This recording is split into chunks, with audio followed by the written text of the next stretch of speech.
12월 16일 새벽 예배 다 함께 사도신경 하심으로 하나님께 올려드리겠습니다. 전능하사 천지를 만드신 하나님 아버지를 내가 믿사오며 그 외아들 우리 주 예수 그리스도를 믿사오니 이는 성령으로 잉태하사 동정녀 마리아에게 나시고 본디오 빌라도에게 고난을 받으사 십자가에 못 박혀 죽으시고 장사한 지 사흘 만에 죽은 자 가운데서 다시 살아나시며 하늘에 오르사 전능하신 하나님 우편에 앉아 계시다가 저리로서 산자와 죽은 자를 심판하러 오시리라.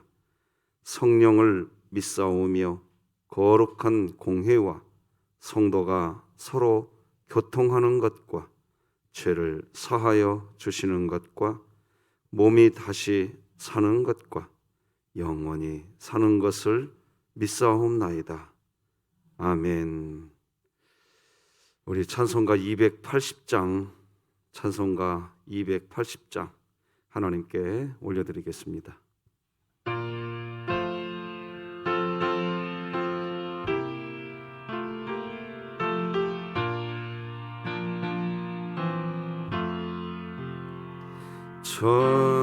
전부여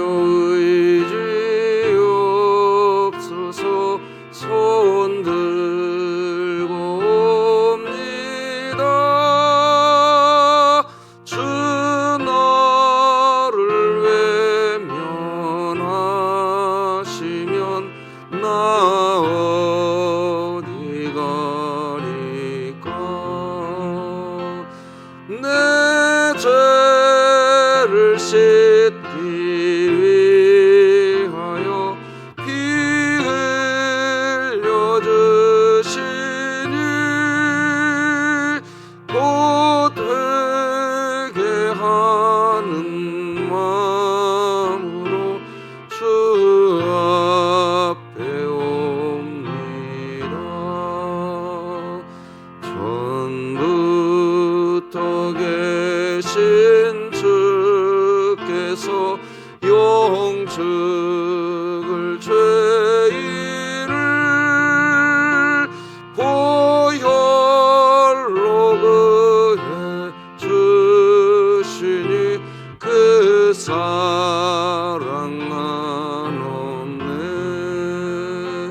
내 죄를 씻기 위하여 피 흘려 주시니 곧 회개하는 마음으로 주 앞에 옵니다. 나 예수 의지함으로 큰 권능 받아서 주님께 구한 모든 것 늘 얻겠습니다. 내 죄를 씻기 위하여 피 흘려 주시니 곧 회개하는 마음으로 주 앞에 옵니다.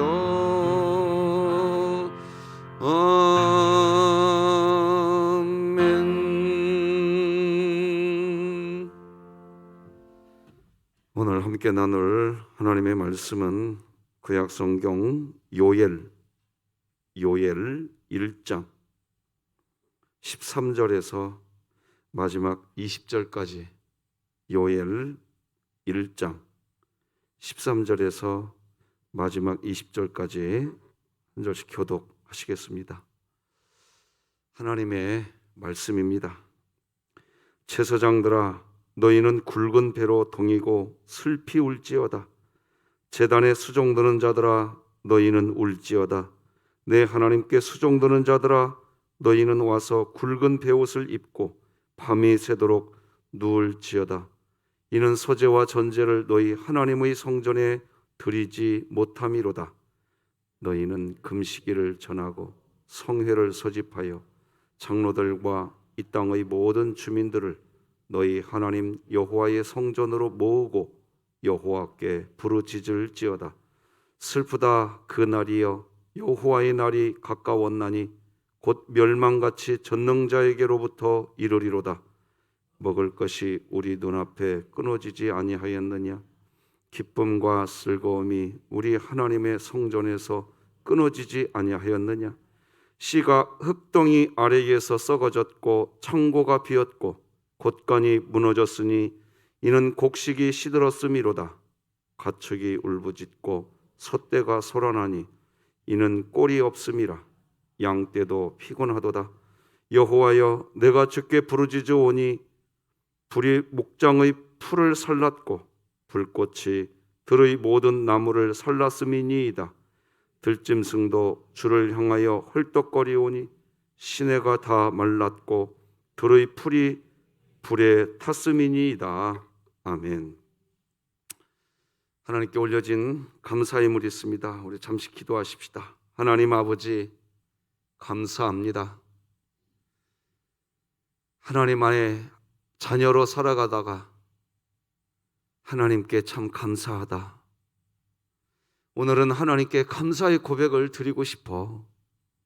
우리가 하나님의 자녀로 살아가다 보면 하나님께 이렇게 감사의 마음을 올려드리고 싶은 주의 백성들이 주의 권속이 있는 것을 보게 됩니다.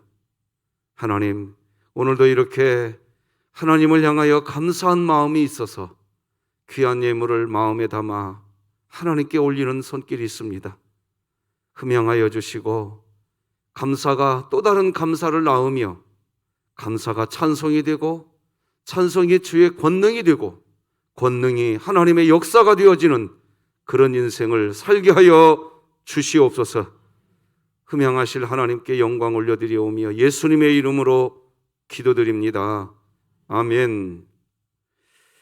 자, 오늘도 우리의 소망을 담아서 외칩시다. 시작.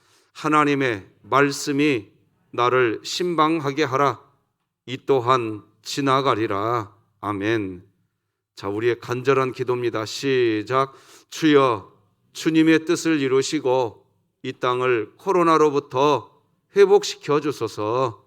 아멘. 3분입니다. 3분. 내 삶의 현장에서 주방에서 설거지 하다가 3분, 회사에서 일하다가 3분, 점심 먹다가 3분, 반드시 삶의 현장에서 3분간 의지적으로 무릎을 꿇고 기도할 수 있는 시간을 가져보시기 바랍니다. 부탁드리겠습니다. 오늘은 하나님 앞에서 울어야 합니다. 이런 제목으로 말씀 나누겠습니다. 여러분, 우리는 어제 하나님이 하시는 심판, 하나님께서 회초리를 드실 때 하나님의 목적은 죽이는 게 아니라 심판조차도 우리를 사랑하는 일, 하나님의 자녀들을 하나님의 품으로 부르시는 일이 심판이지 죽이는 게 심판이 아니다. 저는 어제 그런 말씀을 우리 성도님들과 함께 나눴습니다.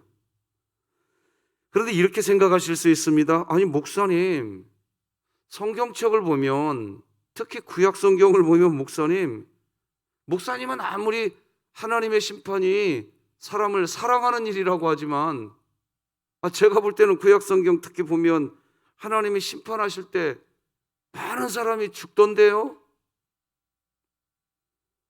목사님, 그건 어떻게 이해해야 합니까? 아마 이게 남아있으실 겁니다. 그리고 저는 어제 이 부분에 대해서 말씀 나누겠다고 약속을 드렸습니다. 오늘 본문이 사실 그 내용입니다. 이제 자, 한번 좀 나눠보겠습니다. 맞아요. 하나님께서 심판의 회초리를 드실 때 실제로 사람의 목숨 잃게 되는 사람 있습니다. 하나님의 심판은 그래서 무서운 심판입니다. 하나님의 심판, 하나님의 징계는 분명히 죄에 대하여 죽음까지도 불사하시는 무서운 심판입니다. 그러나 그럼에도 불구하고 하나님의 이 죄에 대한 심판까지도 우리 그리스도인들은 분명히 이렇게 정리해 둬야 됩니다. 하나님이 하나님의 자녀를 사랑하는 거라고. 왜인고 하니까 심판은 뭐냐? 구분하는 겁니다. 그래서 하나님의 심판은 알곡을 쭉정이로부터 구분하는 기질이기 때문입니다. 이러한 하나님의 사랑은 선악을 알게 하는 나무의 실과를 따먹은 인류 최초의 죄를 범한 아담과 하와에 대해서 하나님께서 심판하시는 내용이 성경 창세기 3장에 나옵니다. 아담과 하와를 향한 심판에서부터 하나님의 사랑이 거기에 고스란히 담겨 있습니다. 심판하시는데 창세기 3장 21절 보니까 여호와 하나님이 아담과 그의 아내를 위하여 가죽옷을 지어 입히시니라. 심판하시는데 사랑하고 계십니다. 첫 번째부터 이렇게 시작됩니다. 인류 최초의 심판의 내용입니다. 심판하는데 사랑하고 계신다고요. 이러한 하나님의 사랑이 담긴 심판은 노아 홍수 심판에서도 그대로 나타납니다. 하나님의 자녀를 향한 사랑입니다. 심판은 알곡과 쭉정이를 구분하는 기질입니다. 심판을 하시지만 하나님은 하나님의 사람에게 은혜를 베푸십니다. 창세기 6장 보면 이렇게 기록합니다. 여호와께서 사람의 죄악이 세상에 가득함과 그의 마음으로 생각하는 모든 계획이 항상 악할 뿐임을 보시고 땅 위에 사람 지으셨음을 한탄하사 마음에 근심하시고 이르시되 내가 창조한 사람을 내가 지면에서 쓸어버리되 사람으로부터 가축과 기는 것과 공중의 새까지 그리하리니 이는 내가 그것들을 지었음을 한탄함이니라 하시니라. 그러나 노아는 여호와께 은혜를 입었더라. 심판하시는데 사랑하고 계십니다. 노아 홍수의 심판이 노아의 가족에게는 심판이 설명할 수 없는 하나님의 은혜의 시간이었습니다. 자, 이제 여기에서 질문이 또다시 시작될 겁니다. 아니 목사님, 그래도 노아의 가족이 은혜를 입은 것은 알겠습니다. 그런데 목사님, 일단 그 홍수가 시작된 이후로 사람이 죽었잖아요, 목사님. 하나님의 홍수로 사람이 죽었잖아요. 그러니까 하나님의 심판은 죽이는 심판이 맞잖아요. 지금도 그렇게 이야기하실 수 있으십니다. 다시 더 설명하겠습니다. 그렇게 질문하실 수 있는 이유 맞습니다. 사람 죽었습니다. 홍수 심판을 통해 사람 죽었어요. 그러나 그렇게 사람이 죽었다는 것을 가지고 죽었기에 하나님이 하시는 심판은 죽이는 심판이다라고 하면 그럼에도 불구하고 안 됩니다. 왜냐하면 그것이 하나님의 본심이 아니시기 때문입니다. 다 같이 예레미야 예가 3장 33절 함께 읽겠습니다. 시작. 주께서 인생으로 고생하게 하시며 근심하게 하심 본심이 아니시다. 성경책에 하나님의 본심을 하나님이 기록해 놓으셨어요. 인생에게 고생하게 하며 근심하게 하는 것이 본심이 아닌데 사람이 죽어가는 것, 죽이는 것, 그게 하나님의 본심이겠습니까? 하나님의 본심은 죽이는 게 아니다고 하나님이 기록해 놨습니다. 그런데 우리가 하나님은 죽이는 심판을 하시는 분이라고 이렇게 설명해 버리면 그러면 하나님을 몰라도 너무 모르는 일입니다. 하나님을 외면해버리는 일이 되고 맙니다. 3명의 자녀를 키우는 부모님이 계십니다. 늘 부모님 마음을 아프게 하는 한 명의 자녀가 있습니다. 그 자녀를 향해서 단단히 마음을 먹은 부모님이 강력한 회초리를 들었습니다. 심하게 매질이 있었습니다. 그런데 그때 매를 맞은 자녀가 부모님을 향해서 우리 엄마 아빠는 나를 죽이려고 작정하신 분이야 하고 집을 뛰쳐나가 버립니다. 그 모습을 옆에서 보고 있던 나머지 2명의 자녀도 우리 엄마 아빠는 우리를 죽이시는 분이야 하고 집을 뛰쳐나가 버립니다. 제가 방금 든 이 예는 사실 극단적인 예지만 실제 그와 같은 이야기입니다. 마음을 아프게 하는 자녀를 향해 심한 매질을 하지만 죽이려는 게 목적이 아닙니다. 부모의 마음은 그것이 아닙니다. 하나님의 심판이 그와 동일한 겁니다. 그런 하나님의 마음을 하나님은 스스로 예레미야 애가에서 하나님 자신의 마음을 스스로 밝혀주고 있는 내용, 그 내용이 예레미야 애가 3장 33절입니다. 다시 한번 읽어드리겠습니다.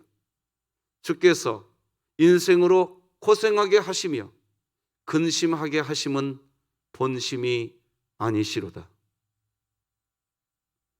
그래서 실제로 하나님이요, 노아 홍수 심판을 하시고 난 다음에 하나님 스스로 이렇게 이야기합니다.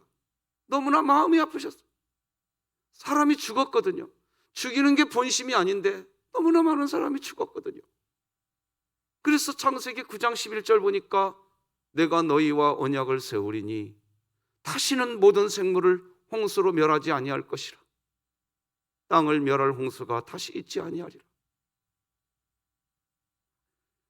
죽이려고 하는 심판이 아닌데 사람들이 죽어가더라 말입니다. 여러분, 하나님이 우리하고 언약을 맺으신다. 여러분, 이게 보통 은혜가 아닙니다. 언약이라는 것은요, 뭔가 쌍방간에 대등한 위치가 됐을 때 언약을 맺는 거지요. 명령하신다, 이래도 될 일입니다. 그런데 언약을 맺으십니다. 사람을 죽이는 게 하나님의 본심이 아니셨기에 하나님 스스로 다시는 모든 생물을 홍수로 멸하지 아니할 것이라고 하나님 스스로 다짐하십니다. 자, 그러면 실제로 하나님의 심판의 때에 이제 또다시 꼬리에 꼬리를 무는 질문이 또 있으실 겁니다. 아니, 목사님, 실제로 그래도 죽음의 자리에 놓이게 되는 사람들, 그 사람들의 경우는 그럼 어떻게 해석해야 됩니까? 이렇게 또다시 질문할 수 있습니다. 이 부분에 대한 설명도 해드려야 될 것 같습니다. 하나님께서 심판, 즉 환난을 내리실 때 의인, 즉 참 그리스도인은 그런 심판의 상황이 도달하게 되면 의인은 자기의 의지를 내려놓습니다. 아, 하나님께서 지금 회초리를 드셨구나. 어제도 이 말씀 드렸습니다. 그게 딱 직감되면 의인은 자기 자아를 훅 내려놓습니다. 그렇게 하고 어떻게 하느냐? 오늘 찬양한 것처럼 천부여 의지 없어 손 들고 옵니다. 의인은 그렇게 합니다. 그런데 악인은 그렇게 안 합니다. 끝까지 자기의 길을 갑니다. 자기 자아 안 내려놓습니다. 끝까지 자기 자아의 길을 갑니다. 그래서 스스로 죽는 겁니다. 하나님이 죽이는 게 아니라 악인 스스로 끝까지 자기의 길을 가서 스스로 죽게 되는, 자기가 죽음의 길로 들어가는 겁니다. 다 같이 잠언 11장 8절 함께 읽겠습니다. 시작. 의인은 환난에서 구원을 얻으나 악인은 자기의 길로 가느니라. 여기 밑줄을 그었습니다. 자기의 길. 의인에게는 자기의 길이 없습니다. 그래서 하나님의 자녀가 된 사람은 기도할 때에 나도 모르게 하게 되는 기도가 있습니다. 내 뜻이 아니라 하나님 뜻대로 되기를 원하나이다. 이 기도가 나도 모르게 나오고 계십니까? 하나님의 자녀가 된 증표인 줄 믿으시기 바랍니다. 그러나 악인은 그거 안 됩니다. 끝까지 자기 길 갑니다. 자기 뜻을 관철시켜야 속이 편한 사람입니다. 그래서 자기 길을 끝까지 가다가 스스로 죽는 겁니다. 하나님이 죽이는 것이 아니라 자기가 죽음의 길로 그냥 들어가는 겁니다. 다시 말하지만 의인은 하나님의 회초리가 다가올 때 납작 엎드립니다. 하나님의 보좌 앞에 엎드립니다. 그러나 악인은 그렇지 않습니다. 그냥 자기 길을 끝까지 갑니다. 그래서 악인이 이렇게 계속해서 자기의 길을 끝까지 가게 되는 것, 여러분 이것을 로마서에서는 이렇게 표현합니다. 하나님의 내버려 두심의 심판. 자, 같이 한번 읽어봅시다. 시작. 하나님의 내버려 두심의 심판. 하나님이 직접 악인의 목을 자르시는 게 아닙니다. 하나님이 하시는 심판은 뭐냐? 내버려 두십니다. 알아서 자기가 자기 목이 떨어지는 곳으로 들어가는 겁니다. 로마서 1장 24절을 읽어드리겠습니다. 그러므로 하나님께서 그들을 마음의 정욕대로 더러움에 내버려 두사 그들의 몸을 서로 욕되게 하셨으니, 내버려 두시는 심판입니다. 즉 악인이라고 해서 하나님이 직접 하나님의 손으로 그 악인의 목숨을 끊으시는 게 아닙니다. 내버려 두심의 심판을 내리면 악인은 스스로 자기의 길을 가게 됩니다. 악인이 가게 되는 자기의 길, 그 길은 결국 죽음입니다. 스스로 죽음의 길로 들어가는 겁니다. 여러분 기억나십니까? 출애굽 당시에 애굽 왕 바로가, 하나님이 성경에 보면 이렇게 표현되어 있습니다. 여호와께서 바로의 마음을 강팍해 하셨다. 10가지 재앙이 쏟아질 때 이런 표현이 반복해서 나옵니다. 그거는 하나님께서 바로의 마음속으로 들어가셔서 바로의 마음을 강팍하게 하나님이 꽉 붙잡았다, 이 뜻 절대로 아닙니다. 내버려 두셨다는 뜻입니다. 인간은요, 누구를 막론하고 하나님이 그냥 내버려 두시잖아요. 알아서 죽습니다. 다시 말씀드립니다. 인간은 하나님이 그냥 내버려 두시면 인간은 알아서 죽어요. 왜? 이게 쇳덩어리거든요. 이게 쇳덩어리거든요. 여러분, 그러니까 오늘도 이 새벽에 말이죠, 내가 믿음이 커서 새벽 예배 나왔어. 저도요, 목회 생활 지금 25년 넘게 하지만 단 한 번도 그렇게 하나님께 엎드려 본 적 없습니다. 내가 믿음이 크니까 여기 나왔어. 이거 안 됩니다, 이거. 하나님 앞에 막 수백 번, 수천 번 엎드려, 수만 번 엎드려도 내 믿음이 커서 하나님께 이렇게 나와서 나 이 하나님의 일 하는 거야, 그 말 안 나온다고요. 어떤 마음이 나오냐? 오늘도 나 같은 죄인, 오늘도 나 같은 죄인, 하나님이 은혜 베풀어 주셔서 주님이 나를 이끌고 가시는 줄 믿습니다. 믿으십니까? 이게 뭡니까? 하나님이 우리를 내버려 두시지 않는다는 겁니다. 오늘도 하나님이 우리를 내버려 두시지 않으시고 나를 간섭하고 계십니까? 그게 은혜입니다. 설명할 수 없는 은혜를 받고 있는 겁니다.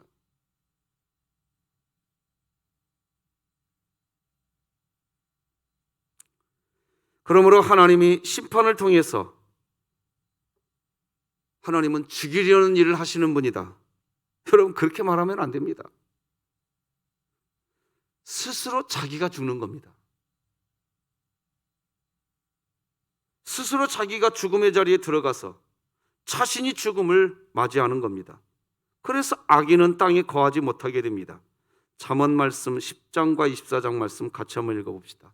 10장 30절 먼저 시작. 의인은 영영이 이동되지 아니하여도 악인은 땅에 거하지 못하게 된다고 그럽니다. 24장 16절도 읽어봅시다. 시작. 대저 의인은 7번 넘어질지라도 다시 일어나려니와 악인은 재앙으로 말미암아 자기 스스로 엎드러질 것. 그러면 왜 하나님은 내버려 두심의 심판을 왜 하실까요? 심판, 징계를 왜 그런 방법으로 내버려 두심으로 왜 그런 방법으로 하실까요? 사람이 고통, 환난 당하는 것이 하나님의 본심이 아니시고 스스로 마음이 아프시면서 왜 그럼에도 불구하고 하나님께서 내버려 두심의 심판을 왜 하실까요? 두 가지 이유가 있습니다. 첫째는 하나님이 죄와 함께 하실 수 없으시기 때문입니다. 시편 말씀 같이 읽겠습니다. 시작. 주는 죄악을 기뻐하는 신이 아니시니 악이 주와 함께 머물지 못하게 되는 겁니다. 둘째, 그럼에도 불구하고 왜 하나님은 내버려 두심의 심판을 왜 하실까요? 하나님이 심판, 징계하지 않는 것은 오히려 사상자를 만들기 때문이라고 성경이 기록합니다. 같이 성경 말씀 읽어볼까요? 히브리서 시작. 징계는 다 받는 것이거늘 너희에게 없으면 사생자요 친아들이 아니니라.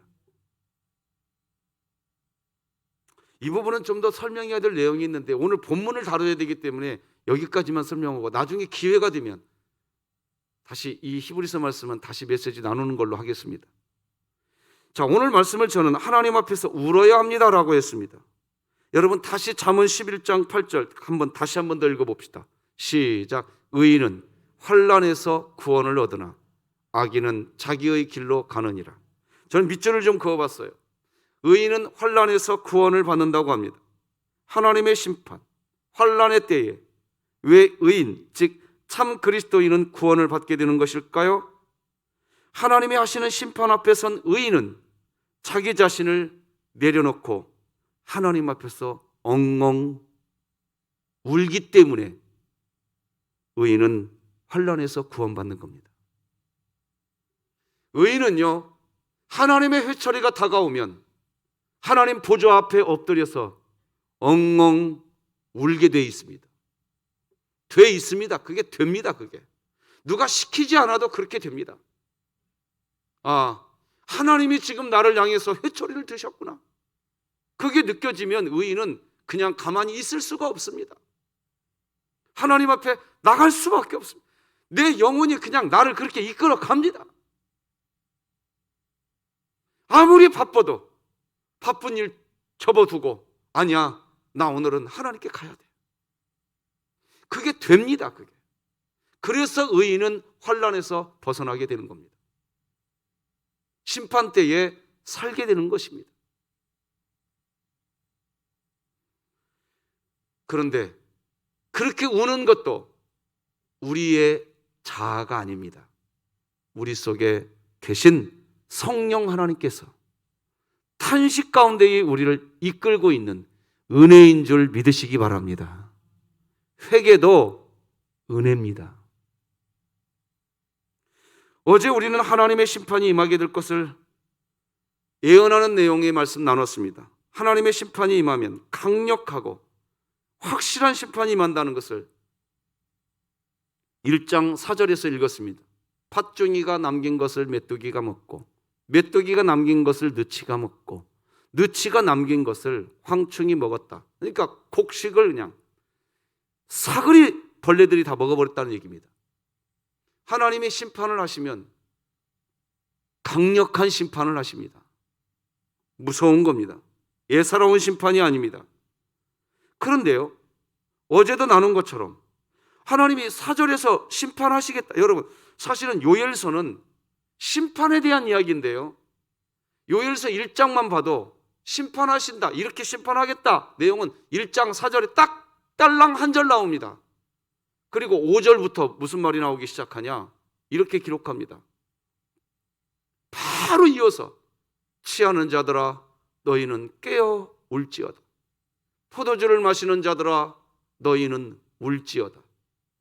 하나님이 울어라고 이야기합니다. 지금 저는 아까 이렇게 말씀드렸습니다. 하나님의 회초리가 우리에게 다가올 때 우리가 하나님 앞으로 나가야겠구나, 이 마음이 드는 것은 우리 안에 계신 성령님이 우리에게 말하는 겁니다. 야, 너 지금 울어야 될 때야. 너 바쁘다고? 야, 너 사업 때문에 바쁘다고? 네, 하나님, 저 분명히 바쁘지만 그 아무리 바빠도 그거 잠깐 접어두고 하나님 앞에 가서 울겠습니다. 이게 된다고요. 이게 내가 하려고 하는 게 아니에요. 내 안에서 성령님이 우리를 그렇게 이끌고 가시는 겁니다.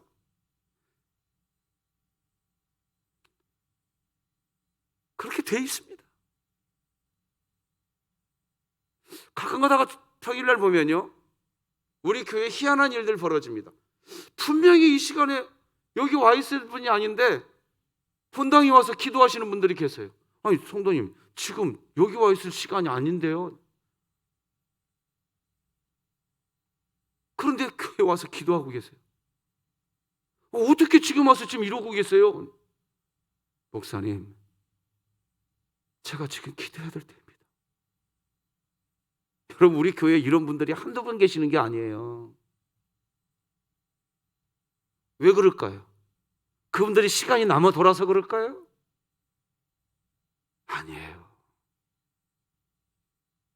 하나님의 이끄심이 설명할 수 없이 가슴에서부터 불타오르기 때문에 멈춰 있을 수가 없는 거예요.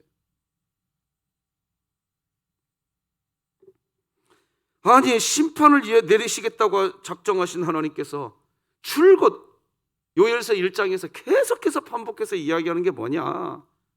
울어라, 울어라, 울어라, 울라고 이야기하십니다.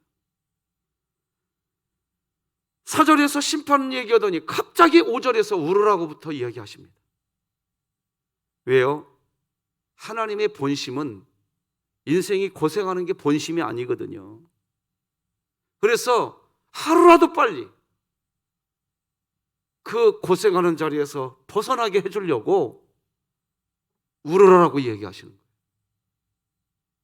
심판의 때에 의인이 울게 되는 것은 우리 안에 계신 성령 하나님이 말할 수 없는 탄식 가운데 우리를 그렇게 이끄시고 계시기 때문인 겁니다.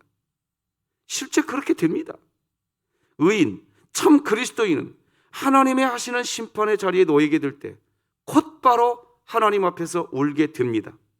오늘 본문 13절도 그거예요. 밑줄 친 부분만 같이 한번 읽어봅시다. 시작. 제사장들아, 너희는 굵은 배로 동이고 슬피 울지어다. 제단에 수종드는 자들아, 너희는 울지어다. 또 울라고 이야기합니다. 어제도 말씀드렸고, 여러분, 어제도 말씀드렸지만 갓난 아기의 울음소리는 엄마 아빠를 부르는 소리입니다. 멀리 있던 엄마와 아빠가 아기의 울음소리가 들리면 신속히 달려옵니다. 하나님이 울어라, 울라고 하시는 것은 백성들이 심판할 때에 하나님을 향해서 울면 내가 그 소리를 듣고 내가 너에게로 달려갈 것이다. 요엘서는 심판에 대한 말씀인데 심판을 하시겠다는 내용을 1장은 4절에서 딱 한 절 기록해 놓으시고 계속해서 울라고 말씀해 주십니다. 그때 의인은 그 소리가 들립니다. 울어라고 하는 하나님의 음성이 들립니다. 그러나 악인은 끝까지 자기 길을 그냥 갑니다. 하나님 때문에 모든 걸 내려놓는 일을 절대로 안 합니다. 끝까지 자기 길을 갑니다. 왜 가는 줄 아세요? 상황만 이야기합니다. 상황만 이야기해요. 상황. 조건만 이야기합니다. 의인은 그거 안 됩니다. 내가 손해보는 걸 뻔히 알면서도 의인은 상황, 조건, 내가 손해봐, 내 자존심이 상하는 상황이야. 그런데 의인은 그게 안 된다고요. 하나님, 그냥 그 하나님 앞에 엎드리는 것이 우선순위가 내 마음에서부터 든다고요. 그런 은혜가 여러분에게 있기를 바랍니다. 여러분, 제가 지금 억지 설교하는 거 아닙니다. 울어야 된다고 이야기하세요. 그러면 어떻게 울어야 될까? 하나님이 우는 방법도 알려주십니다. 두 가지 방법인데, 첫째는 금식을 정하고 울어야 되고, 둘째는 하나님을 예배하는 예배당에 와서 울으라고 이야기합니다. 우리 14, 15절 같이 읽어봅시다. 시작. 너희는 금식일을 정하고 성회를 소집하여 장로들과 이 땅의 모든 주민들을 너희 하나님 여호와의 성전으로 모으고 여호와께 부르짖을지어다. 슬프다 그날이여, 여호와의 날이 가까웠나니 곧 멸망같이 전능자에게로부터 이르리로다. 금식을 선포하고 내 죄에 대해서 자복하는 여러분의 신앙 모습이 회복되시기 바랍니다. 오늘날 한국 기독교의 가장 큰 문제가 바로 여기에 있습니다. 내 죄 때문에 금식하지 않습니다. 내 죄를 회개하려고 금식하는 시간이 사라져가고 있습니다. 내 사업 잘 되게 해달라고 금식은 합니다. 나의 어떠한 번영을 위해서는 금식합니다. 그런데 내 죄를 통회하기 위해서 금식을 안 합니다. 금식할 때 어떻게 울을 때 어디에서 울으라고 하느냐? 하나님을 예배하는 예배당에 와서 울으라고 이야기하는. 왜 그렇게까지 해야 되나요? 그 이유를 16, 17, 18절에서 5가지로 설명합니다. 첫째, 먹을 것이 우리 눈앞에 끊어지지 아니하였느냐? 둘째, 기쁨과 즐거움이 우리 하나님의 성전에서 끊어지지 아니하였느냐? 자, 첫 번째는 메뚜기, 느치, 황충, 팥종이가 다 먹어버리니까 먹을 것이 없어져 버리는 거예요.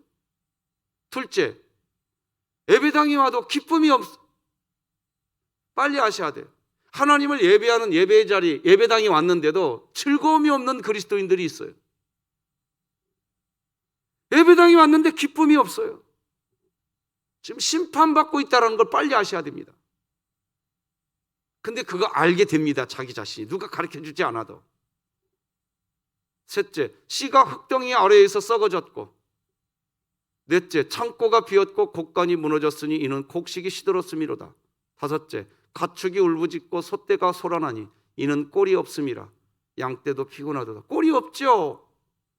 팥종이, 메뚜기, 느치, 황충이 다 갉아먹어 버렸으니 어디에 꼴이 있겠습니까? 자, 그렇다면 운다는 건 뭘까요? 하나님이 지금 계속해서 요엘서 1장에서 울으라고 하는데 우는 건 뭘까요? 다 같이 19절 같이 읽겠습니다. 시작. 여호와여, 내가 주께 부르짖는 겁니다. 말씀 맺겠습니다. 하나님의 심판은 알곡을 쭉정이로부터 구분하시는 키질이라고 했습니다. 맞습니다. 하나님은 심판의 때에 스스로 악인이라고 해서 하나님의 손으로 목숨을 거두시는 게 아닙니다. 하나님이 하시는 심판은 내버려 두심의 심판이 임하기 때문입니다. 계속해서 지키시고 붙들어 주시던 하나님의 간섭하심을 하나님이 스스로 멈추시면 의인은 그때 하나님 앞에서 자신을 내려놓고 울면서 하나님께 부르짖게 됩니다. 하나님께 엎드려 울면서 부르짖기에 의인은 생명을 얻게 됩니다. 같이 시편과 잠언서 말씀 한번 읽어볼까요? 시작. 의인은 여호와로 말미암아 즐거워하며 그에게 어떻게 하리니? 피하게 됩니다. 자, 잠언서도 시작. 의인은 환난에서 벗어나느니라. 하지만 악인은 자기의 길을 그냥 갑니다. 그러면 악인이 가게 되는 길은 어디일까요? 악인이 가는 자기의 길은 죽음이 있는 길입니다. 에스겔 말씀 같이 읽어봅시다. 시작. 그 악인은 그의 죄악 중에서 죽으려니와. 자, 33장 8절도 시작. 그 악인은 자기 죄악으로 말미암아 죽으려니. 이렇게 되는 겁니다. 하나님이 죽이는 심판하신다. 저는 어제 중국 우한을 갖고 이야기했습니다. 중국이 아무리 기독교를 핍박한다고 해도 중국을 죽이려고 하나님이 칼을 드셨다. 이렇게 말하지 말라고 그랬습니다. 왜? 그걸 하나의 교회 안으로 가져와 보십시다. 이건 중국과 한국이라는 두 나라의 개념이지만 교회 안에 A라는 성도와 B라는 성도가 있다고 하십시다. 그럴 리 없겠지만 A는 중국이고 B는 한국이라고 하십시다. 한 교회에서 A라는 성도가 어떤 심각한 어려움 중에 있습니다. 그때 B라는 성도가 다른 성도들하고 돌아다니면서 하나님이 저 사람 죽이려고 그러고 있는 거야. 이게 가능하겠습니까? 그 교회 얼마 못 가서 문 닫는다니까요. 하나님은 죽이려는 심판을 하시지 않습니다. 돌아와라, 돌아와라 부르시는 겁니다. 그런데 악인은 끝까지 자기 길을 그냥 가는 겁니다. 그래서 스스로 죽는 겁니다. 하나님은 우리에게 가장 좋은 것을, 그래서 자기 독생자 아들 예수 그리스도를 십자가에 찢기까지 우리를 사랑해 주신 분이 무엇을 더 주시지 않겠습니까? 그런 하나님이 죽이는 일 하시는 분은 아니십니다. 내버려 두심의 심판인 겁니다. 사랑하는 성도 여러분, 하나님의 사랑 같이 읽고 오늘은 말씀 맺어봅시다. 시작. 하나님은 사랑이시라. 아멘. 기도하겠습니다.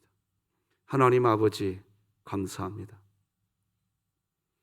사랑이신 하나님, 우리를 사랑하시되 끝까지 사랑하시는 하나님, 그 하나님의 음성을 양이 된 우리가 듣고 살아갈 수 있게 된 것이 은혜 중에 은혜인 줄 믿습니다. 하나님, 오늘 하루도 나의 삶의 현장에서 나의 죄 때문에 하나님 앞에 엎드려 울 수 있는 마음, 그런 마음이 우리 안에 있게 하여 주시옵소서. 천부여 의지없어 손들고 옵니다.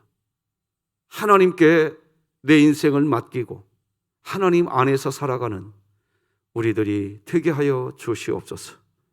예수님의 이름으로 기도드립니다. 아멘. 하늘에 계신 우리 아버지여, 이름이 거룩히 여김을 받으시오며 나라가 임하시오며 뜻이 하늘에서 이루어진 것 같이 땅에서도 이루어지이다. 오늘 우리에게 일용할 양식을 주시옵고 우리가 우리에게 죄 지은 자를 사하여 준 것 같이 우리 죄를 사하여 주시옵고 우리를 시험에 들게 하지 마시옵고 다만 악에서 구하시옵소서. 나라와 권세와 영광이 아버지께 영원히 있사옵나이다. 아멘.